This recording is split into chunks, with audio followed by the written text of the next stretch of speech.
আসমান এবং জমিনে যা কিছু দেখতে পাও সবগুলা প্রাণী সবগুলা বস্তু একজনের জিকির করে, প্রশংসা করে, তসবিহ পড়ে। তিনি হলেন কে?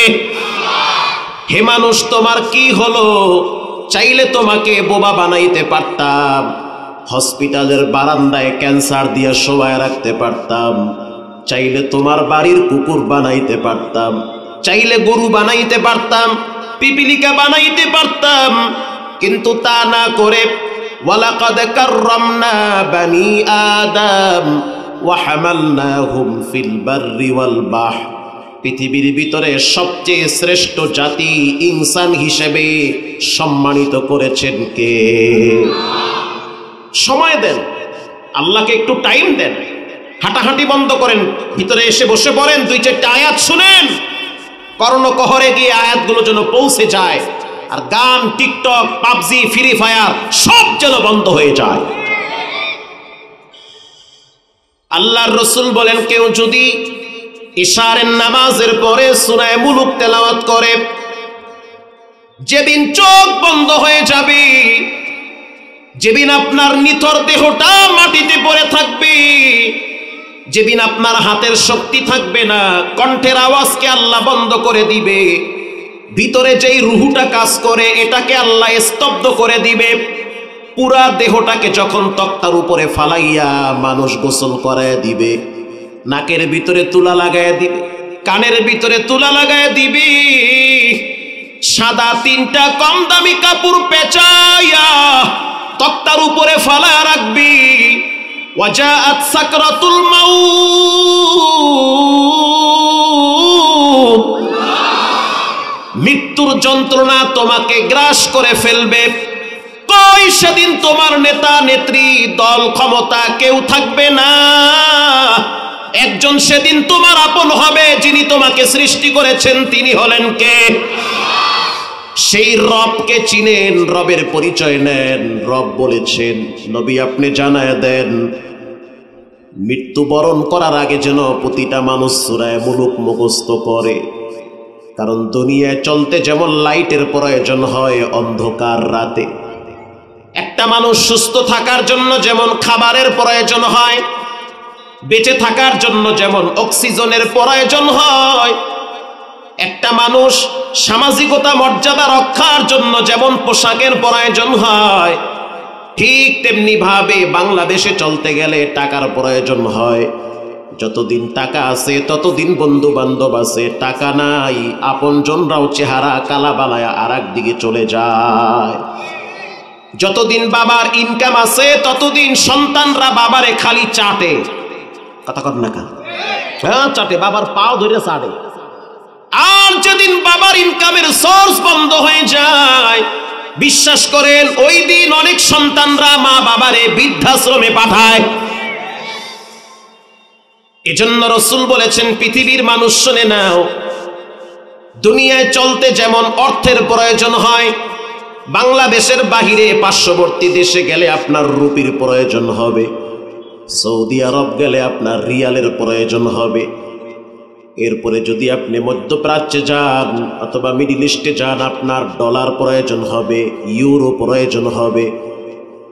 কিন্তু যেদিন আপনি নতুন এক দেশের যাত্রী হবেন, যেদিন আপনি দুনিয়াকে ব্রেক করে দিয়ে অসহায়ের মতো তিন কাপড় নিয়ে মাটির নিচে চলে যাবেন, ওটাও তো একটা জগৎ, একটা দেশ, কথা কন না কা। সেই দেশে আপনার জন্য যেই পুঁজিটা সবচেয়ে বেশি প্রয়োজন হবে, আল্লাহর রাসূল বলেছেন, কেউ যদি ইশারের নামাজের পরে সূরা মুলুক তেলাওয়াত করে, আল্লাহ নিজে তার কবরটা নূরে আলোকিত করে দিবে। আর জোরে সুবহানাল্লাহ। সারাদিন চার দোকানে বয়া খালি কেনা কারে বাস দেবে এই চিন্তায় তাই, অথচ আউজুবিল্লাহ নাউজুবিল্লাহ কিচ্ছু পারে না, বোম বাস্টিং মার্কা ৯ নম্বরের মুসলমান। খুব মানে খুব দেশে একেবারে সব প্রতিষ্ঠা করে লাগবে, অথচ আর বোম মারলো আউজুবিল্লাহ বাইরে না। নিজের চিন্তা আগে করেন, অন্যের চিন্তা পরে করেন। আপনার হিসাব আপনি দিবেন, আপনার কবরে আপনি যাবেন, আপনার রবের সাথে আপনি কথা বলবেন। আস্তে বলবেন না, জোরে বলেন। ঈমান আমল ঠিক না করে যদি কবরে যান, আউযুবিল্লাহ নাউযুবিল্লাহ যদি শুদ্ধ না করে কবরে যান, কালেমাটা শুদ্ধ না করে যদি কবরে যান, দল নেতা নেত্রী ক্ষমতা নিয়ে শুধু ব্যস্ত থাকেন, রক্ত ব্যয় করেন দলের জন্য, নেতার জন্য, নেত্রীর জন্য, অথচ রক্ত আল্লাহ দিয়েছে, রক্তের হিসাব আল্লাহ নিবে। আল্লাহ কোরআনে স্পষ্ট বলেন, কুল ইন্না সালাতি ওয়া নুসুকি ওয়া মাহইয়ায়া ওয়া মামাতি লিল্লাহ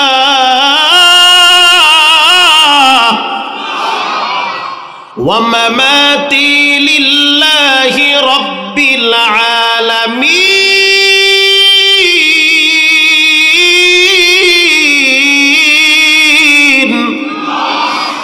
মুকুম চুস্তি নামাজে পানজে গানা ফাওয়াইলুল লিল মুসাল্লিন আল্লাযিনা। আমার নামাজ, আমার হজ, আমার যাকাত, আমার কোরবানি একজনের জন্য ব্যয় হবে, তিনি হলেন কে?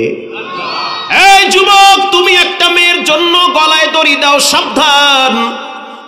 ওই মেয়েটা যদি 2 দিন গোসল না করে ওর পাশেই দাঁড়ানো যাবে না। একদিন যদি বিরাস না করে গন্ধে মুখের পাশে দাঁড়ানো যায় না। 2 দিন যদি অসুস্থ হয়ে যায় চেহারা খুঁজে পাওয়া যায় না। অথচ তুমি তোমার জীবন, তোমার যৌবন, তোমার রক্ত ব্যয় করবা একজনের জন্য, যিনি তোমার রব, তিনি হলেন কে? ওরে না পাইলে মুই কিন্তু গলায় দড়ি দিব। তুমি গলায় দড়ি দেবা কা? তুমি বাথরুমে গিয়ে হারপিক খাও? কথা কন না কা? নেতার জন্য জীবনটা দিয়ালাম কে? তোমার নেতায় কি তোমার জীবন দিছে? তোমার নেত্রী কি তোমার হায়াত বাড়াইছে? ওরে কপাল ফোড়া খাউলের গোষ্ঠী, খালি লুটতে পুটতে দেশটারে খাওয়া শুরু করছে। আসতে বলবেন না, জোরে বলেন।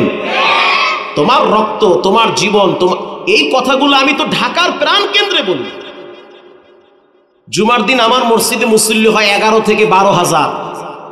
সব মাথা মোটাওয়ালারা, ওই সুদূর বুদুর না, বক্কর চক্কর না, সব মানে এডুকেটেড পার্সন, সব শিক্ষিত মানুষ সব। তা আমি কথাগুলো তো সেখানে বলি, আপনাদের সামনে বলতে গিয়ে আমার কোনো ভয় আছে? আপনি নেতার জন্য কেন জীবন দিবেন? নেত্রীর জন্য আপনি কেন রক্ত ব্যয় করবেন? রক্ত ব্যয় করতে হবে কোরআনের রাজ প্রতিষ্ঠার জন্য, আল্লাহর জমিনে আল্লাহর দ্বীনের জন্য।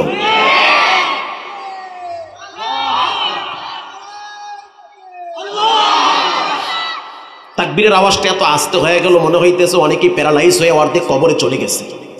আরো জোরে আওয়াজটা হবে, তাকবীর জোরে দাও কোনার থেকে।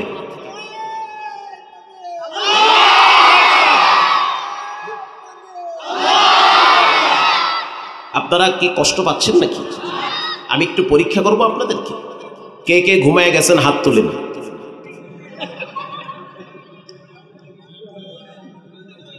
হুজুর আমারে কই আনছেন আপনি?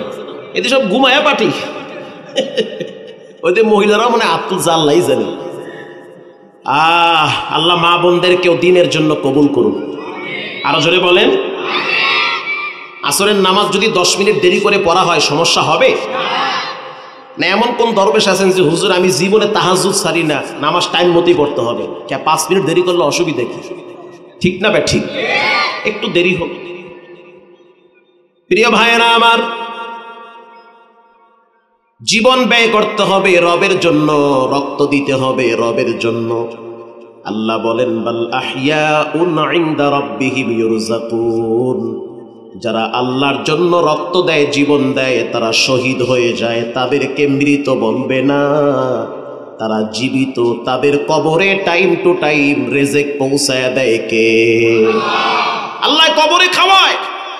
আর যারা দলের জন্য, নেতার জন্য, নেত্রীর জন্য চামচামি করতে করতে জীবনটারে শেষ কইরা এরপরে ভূত হইয়া মরে, এগো কবরে ফেরেশতারা বাটাম ফাটা দিবে। বাটাম ফাটা।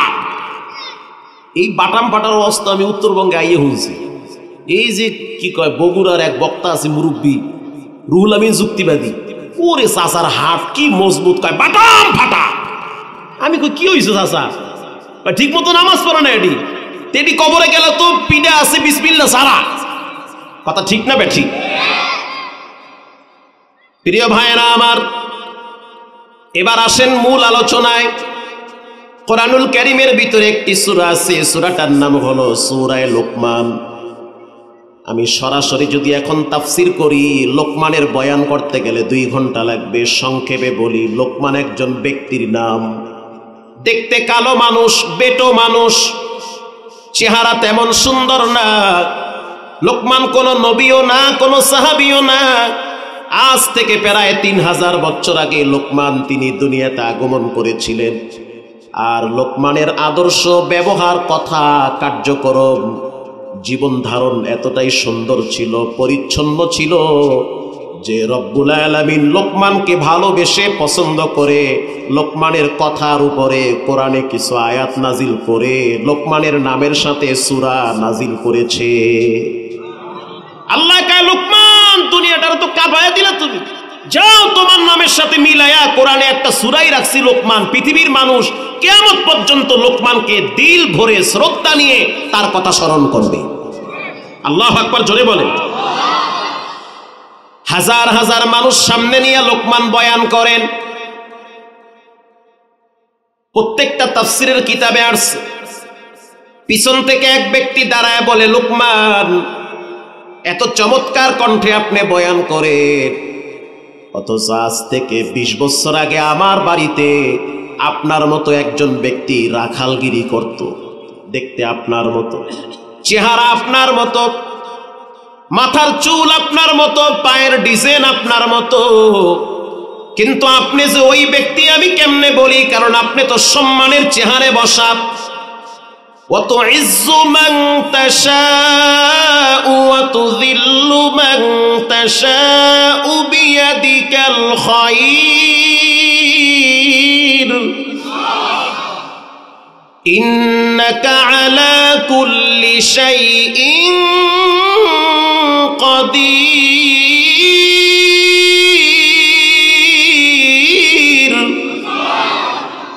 ও হরিপুরের মুসলমান, জানতে চাই, স্পষ্ট কণ্ঠে আওয়াজ দিয়া বলেন, সম্মান ইজ্জত দেওয়ার মালিককে?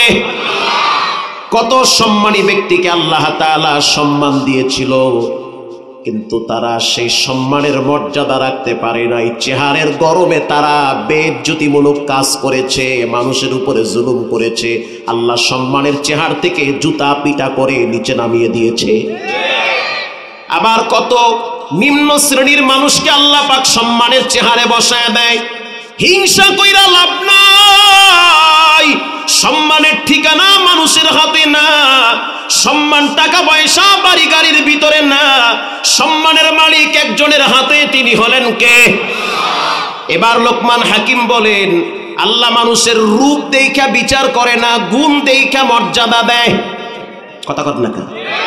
আল্লাহ মানুষের চেহারা দেখে না। লা ইয়ানজুরু ইলা সুওয়ারিকুম ওয়ালাকিন ইয়ানজুরু ইলা কুলুবিকুম ওয়া আমালিকুম ওয়ান নিয়াতিকুম। আল্লাহ মানুষের বাহ্যিক সুরত দেখেন না, আল্লাহ মানুষের দিল দেখে মর্যাদা দান করে। আর ভালো দিল নিয়ে যারা বসে আছেন, বিশ্বাস করেন মরার আগে কোনোদিন আল্লাহ আপনাকে ঠেকাবে না। কথা ঠিক না বেঠিক? ফ্রেশ দিল, আল্লাহ আমারে যা দিছে তা দিয়ে শুকরিয়া, কেন আরেকজনের সম্পদ দেখে কইজা জ্বলবে? আল্লাহ আমাকে যে অবস্থায় রাখছে আলহামদুলিল্লাহ, কেন আমি আরেকজনের প্রতি হিংসা বিদ্বেষ ছড়াইয়া দিব? যে ব্যক্তি ফ্রেশ দিল নিয়ে চলে, তার মৃত্যুর পরেও মানুষ তাকে দিল ভরে শ্রদ্ধা করে, তার জন্য দোয়া করে। আর যে অহংকারী হয়, পাপিষ্ট হয়, জালেম হয়, তার মৃত্যুর পরে মানুষ বলে ও শয়তান আরো আগে মরা উচিত ছিল। কথা ঠিক না বেঠিক? এবার ওই প্রশ্নকারী ব্যক্তি বলল, ভাই লোকমান, সারা দুনিয়ার ভিতরে আপনার সুনাম ছড়িয়ে গিয়েছে, এত মর্যাদা আপনি কেমনে পাইলেন? লোকমান বলেন, 11টা গুণের কারণে আল্লাহ আমার মর্যাদা বাড়ায়া দিছে। এর ভিতরে বেসিক 3টা বড় গুণ, যেই গুণের কারণে দুনিয়ার মানুষের মর্যাদা আল্লাহ বাড়ায়। এই 3টা গুণ যদি আপনার ভিতরেও থাকে, যদি আপনি রিক্সাওয়ালা হন, ভ্যানওয়ালা হন, ছাত্র হন, শিক্ষক হন, ব্যবসায়ী হন, আল্লাহর কসম দিয়া বললাম, যদি 3টা গুণ আপনার ভিতরে থাকে, বিশ্বাস করেন আপনি মরেও অমর হয়ে থাকবে। লোকমান হাকিম বলেন, বলবো আমি? কে কে ঘুমাইছেন হাত তুলেন। এবার ঠিক হয়ে গেছে, মাশাআল্লাহ।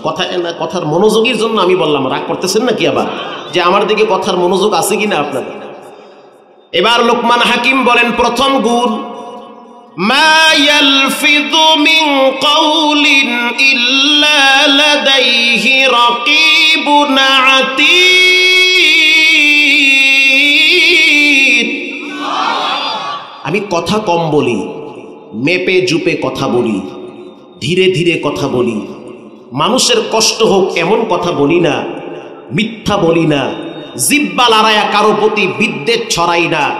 যেই কথা রব খুশি সেই কথা বান্দা বলে, যেই কথায় রব বেজার এমন কথা আমার জিব্বা দিয়ে আমি বলি না। এ কারণে আল্লাহ আমার মর্যাদা বাড়াইছে। এটা তো কোরআনের কথা। কারণ প্রত্যেকটা মানুষের কথার উপরে বিচার করবেন কে? এটা রেকর্ড হয়, অডিও হয়, ভিডিও হয়। এটা আল্লাহ তাআলা কিয়ামতের ময়দানে ওজনের পাল্লায়, মাপের পাল্লায় ওজন দিবে, যে বান্দা একটা কথার কারণে হয় জান্নাতে যাবে না হয় জাহান্নামে যাবে। হাদিসে আসছে মানুষ সকালবেলা ইমানদার থাকবে, কথার কারণে সন্ধ্যাবেলা বেঈমান হয়ে যাবে। কথা এমন জিনিস, লাঠির আঘাতের চেয়ে কথার আঘাত শক্তিশালী আঘাত। লাঠি দিয়ে আঘাত করবেন, মলম লাগাবেন, ট্যাবলেট খাবেন, ব্যথা ভালো হয়ে যাবে, চিহ্ন মুছে যাবে। কিন্তু মানুষকে কথা দিয়ে যখন আঘাত করেন, ওই আঘাত মানুষের মরা পর্যন্ত মনে থাকে। এজন্য আল্লাহ বলেছেন কথা বলতে সাবধান। এমন কথা বলবা না যেই কথা বললে সারাতে ইসলাম, ইসলামের সৌন্দর্যের উপরে আঘাত হানে।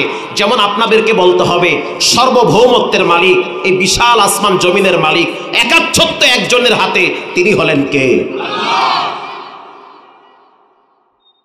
এবার লোকমান হাকিম বলেন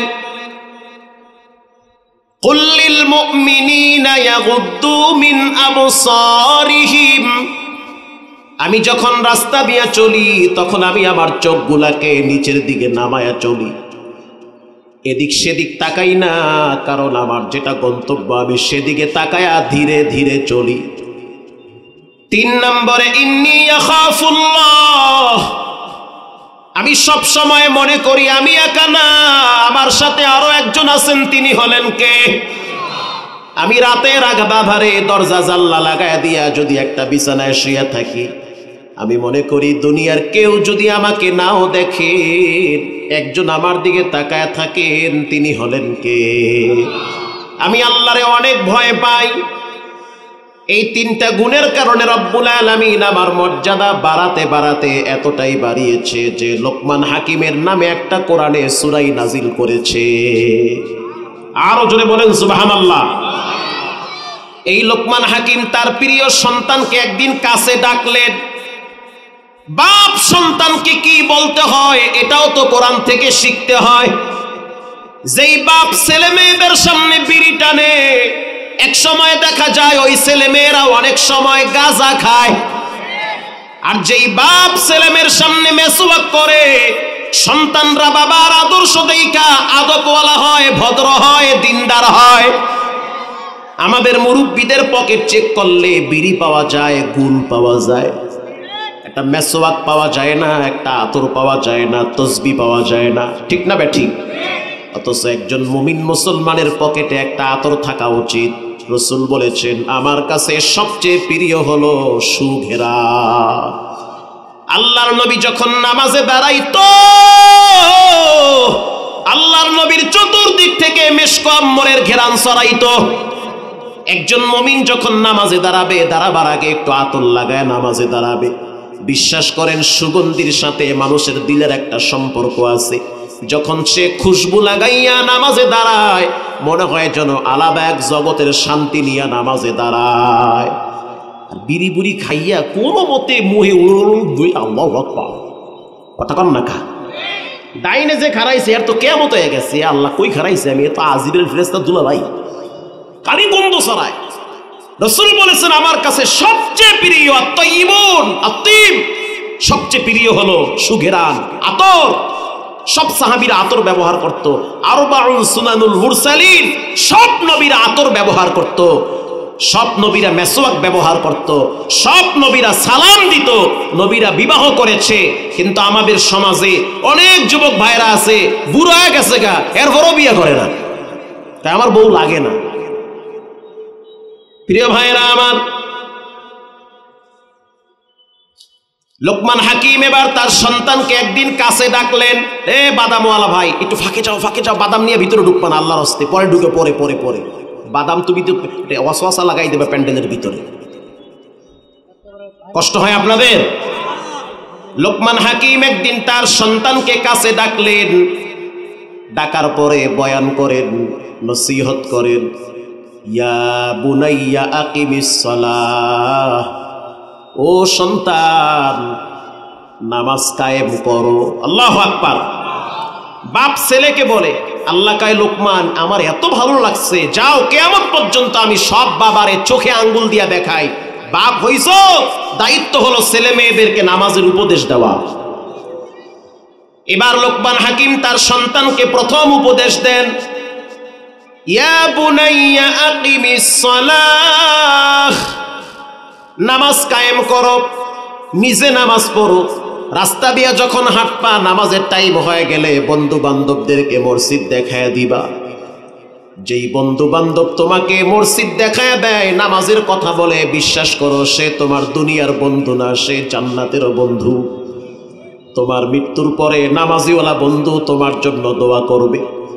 আর যেই বন্ধু বান্ধব নামাজের কথাই শুনতে পারে না, সারাদিন PUBG game, free fire, TikTok, ল্যাংটা মেয়েদের নাচ গান দেখা জীবনটারে নাপাক বানাইছি, তোমার মোবাইলে খারাপ ছবি পাঠায়, আল্লাহর কসম সে তোমার বন্ধু না, বন্ধু নামের দুশ্মন। সে তোমাকে শেষ করার জন্য পরিকল্পনা করতেছে, নিজের জীবন শেষ করছে, আর একটা ভালো ফ্যামিলির সন্তানের জীবনও ধ্বংস করবে। এজন্য আল্লাহর রাসূল বলেন, দুনিয়ার মানুষ সতর্ক হয়ে যাও, প্রত্যেক নবীর সাথে জান্নাতে এক একজন বন্ধু থাকবে, আর আমি নবীর সাথে আমার জান্নাতে আমার বন্ধু হবে আমার জামাতা হযরত উসমান। লিকুল্লি নাবিয়্যিন রাফীকুন ওয়া রাফীকি ইয়ানি ফিল জান্নাতি উসমান।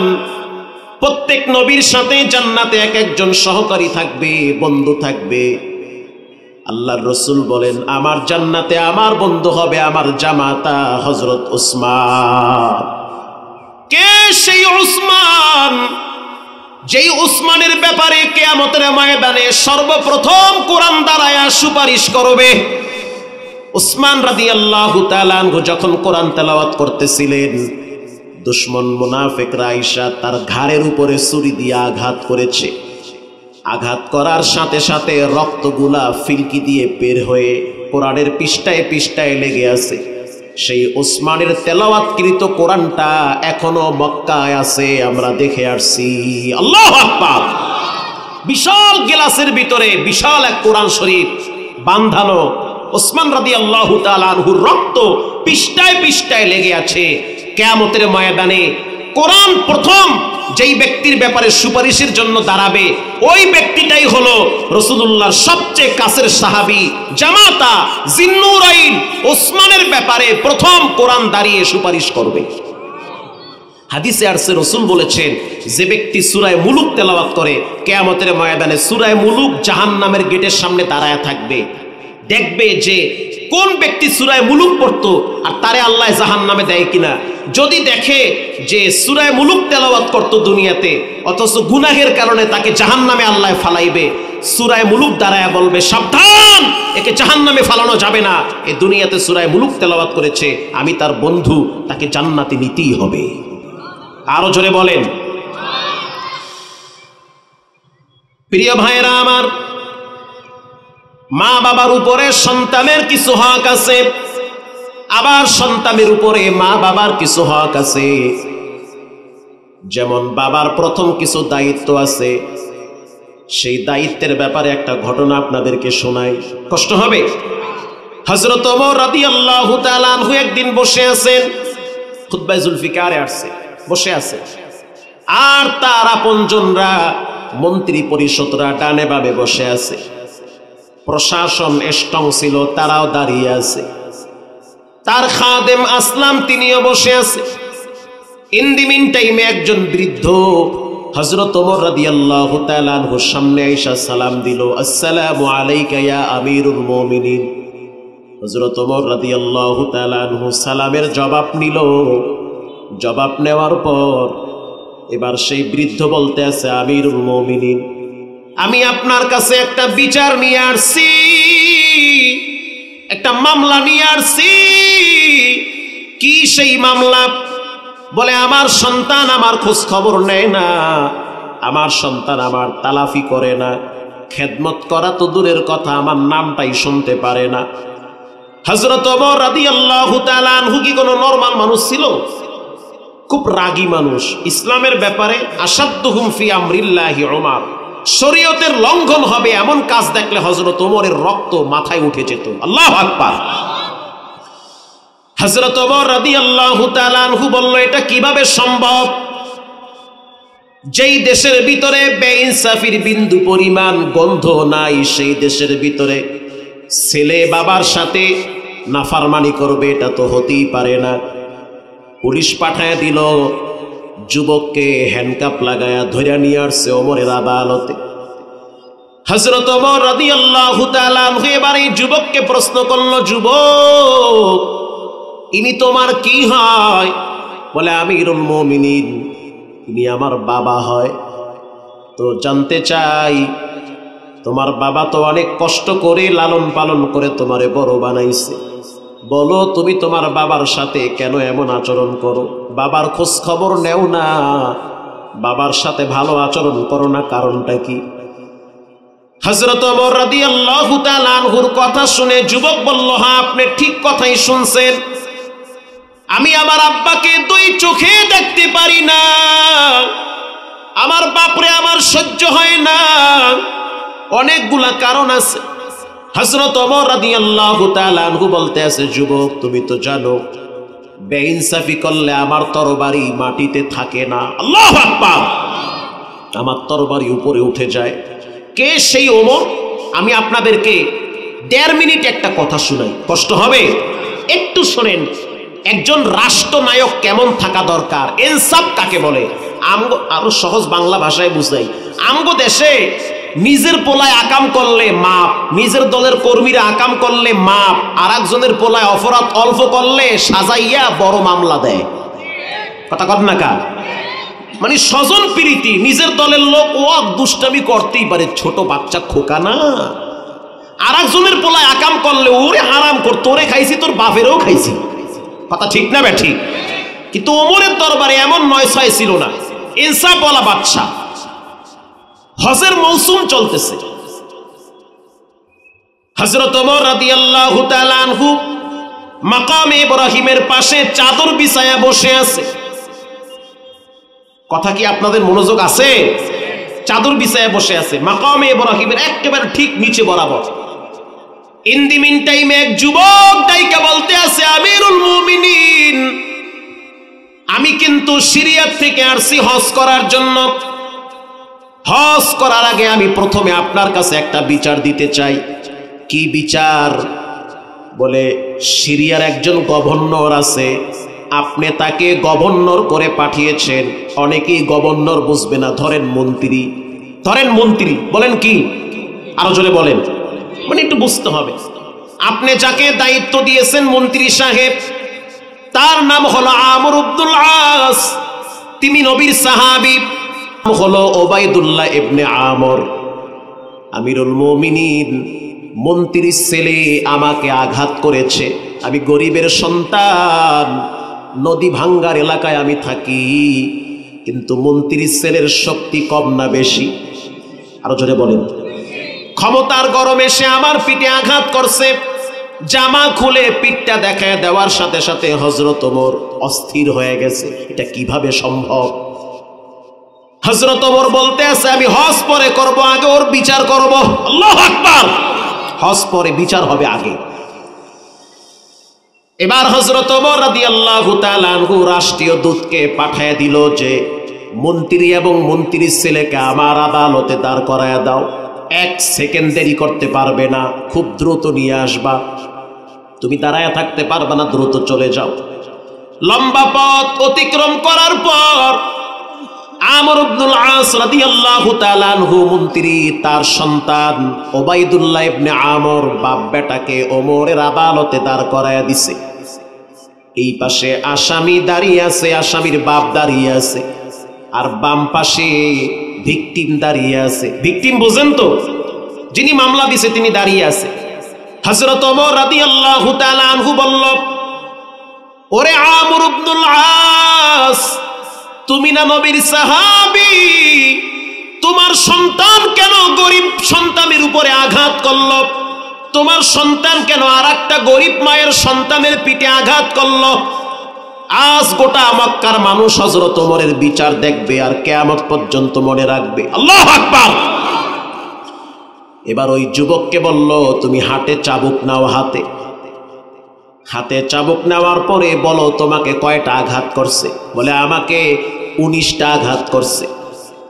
তোমাকে 19টা আঘাত করছে তোমার পিঠে, তোমার পিঠ রক্তাক্ত হয়ে গেছে, আমি চোখ দিয়ে দেখছি।